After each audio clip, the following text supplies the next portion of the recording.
Hi, I'm Miley Oye, a developer programs tech lead with Google Webmaster Central. But today, I'll pretend to be the SEO of the Google Store at www.googlestore.com.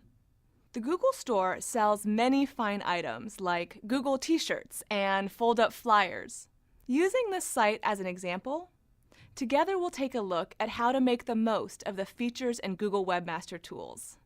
My favorite. Now, if I were the SEO of the Google Store, the first thing I would do is log into Webmaster Tools, verify ownership of my site, then sign up for email forwarding in Message Center. Email forwarding allows important messages from Google, like malware notifications or alerts for crawling issues, to be delivered right to my inbox. So I can get important news without even needing to log in to the Webmaster console. Next, stepping back a bit, as the SEO, I'll talk to Google about their business strategy for the Google Store. I'll do my best to help make the online strategy that I'm managing consistent with their overall business goals.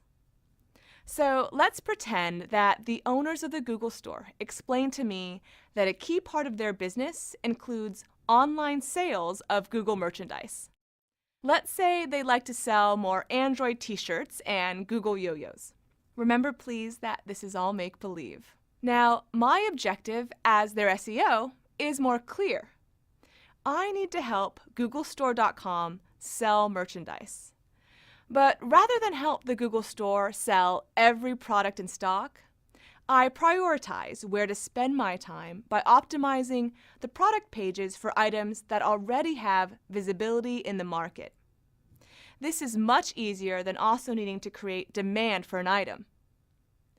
To do this, I'll investigate the information available in Webmaster Tools search queries. This data helps me understand which products are already doing well in search. Now, there are many queries for which the Google Store ranks, but only some of them are actually receiving clicks from targeted visitors. I'll star these queries. The other queries, like YouTube, are likely irrelevant. They may receive a lot of impressions, but when a user just searches for YouTube, they probably want to watch videos on youtube.com. It's not easy to upsell to a YouTube t-shirt. Now, with the queries starred like Google t-shirt and Android shirt, whenever I log into Webmaster Tools, it's easy for me to track my progress without being distracted by extraneous terms. For the rest of this presentation, in the interest of time, I'll focus on helping the Google Store increase sales for their Android shirt. Given my starred queries, I'll check them out in search results.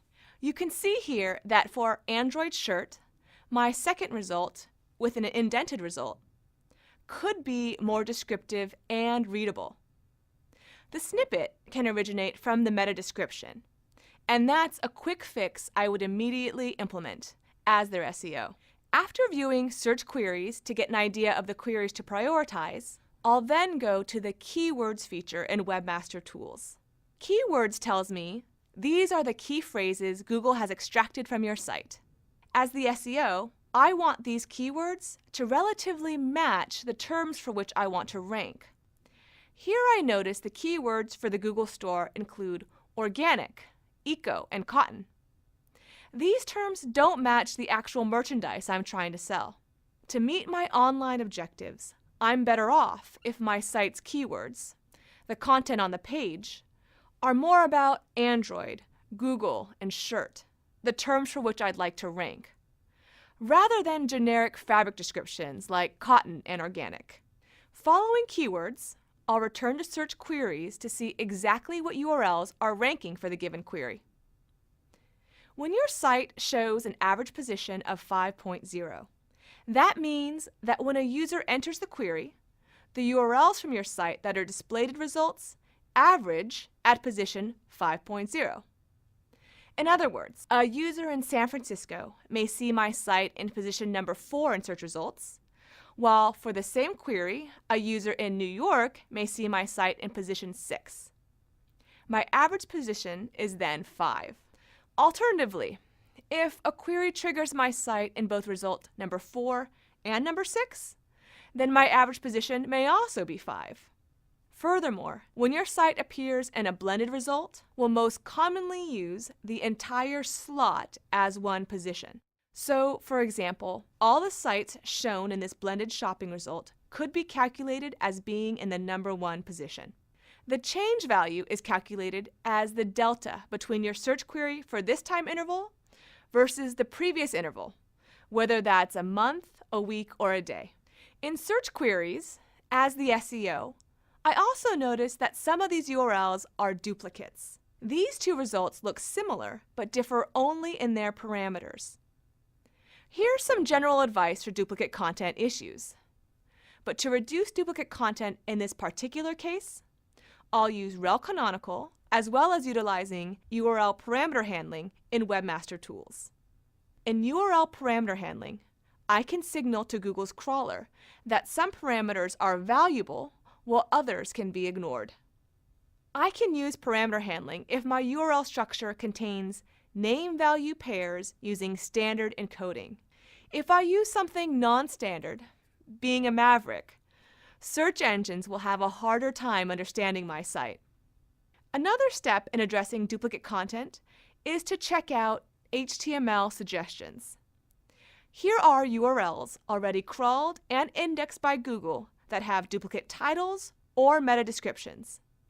I can check if my Android shirt page has any duplicates detected by Google. Thankfully, that doesn't appear to be the case. Every important page on my site should have a unique title and description.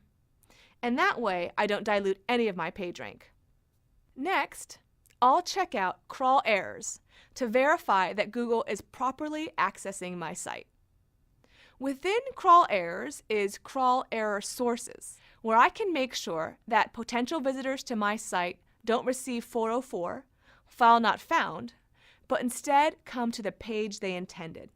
Fixing crawl errors both helps me 1, capitalize on potential shoppers originating from other sites, and 2, accumulate page rank from external links to the right URL.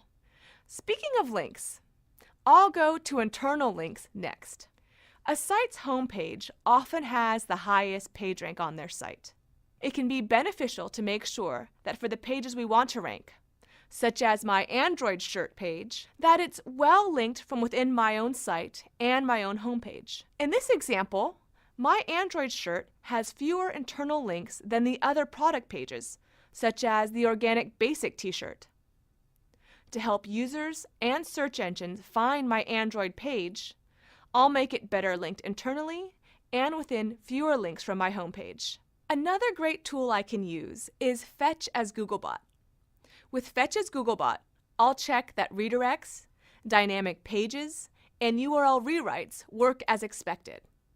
I can also help ensure that my information, both the text and the links, are retrievable and more likely indexable. For example, if I don't see the content of my page clearly listed in the text from Fetch's Googlebot, it's possible that it's hidden to search engines through an image or JavaScript. Many studies demonstrate that the faster a page loads in the browser, the happier the user. Given my limited time today, I'll conclude by checking out the Site Performance feature in Webmaster Tools. This feature provides improvements on how to make my site faster. Here, unfortunately, I noticed that my Android shirt URL requires over 6 seconds to render. Most e-commerce sites aim for under 2 seconds. Because, as the SEO, I don't want to lose Google Store's visitors because of slowness, I'm going to make improving my site's 6-second load time a high priority. Now, let's recap the features I've used in Webmaster Tools. First, I signed up for email forwarding in Message Center. Next, I checked out search queries to see the items on my site that are already ranking and for which I can improve. Then I used keywords to understand how I should better target my content. I tried to reduce duplicates through HTML suggestions and URL parameter handling. Then, crawl errors to fix broken links. I prioritized my content by comparing internal links verified crawler access through Fetch's Googlebot. And last, I used site performance to improve my page speed. Thanks. I hope you find some of these tips useful in making the most of Webmaster tools. I look forward to seeing you at our Webmaster Central blog and at google.com/webmasters.